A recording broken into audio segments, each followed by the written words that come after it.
Welcome to PC Error Detective. In this video, we'll guide you through the steps on how to check activation status in Windows 10. If you find this helpful, don't forget to subscribe to our channel for more tech tips. Step 1. To begin, select the Start button located at the bottom left corner of your screen. Step 2. Next, navigate to Settings. You can do this by clicking on the gear-shaped Settings icon in the Start menu. Step 3. Within Settings, locate and click on Update and Security. This option is essential for managing your system updates and security settings. Step 4.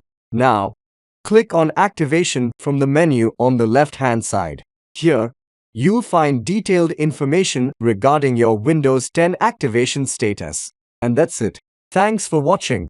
Remember to like, comment, and subscribe for more helpful tech tutorials. Stay tuned.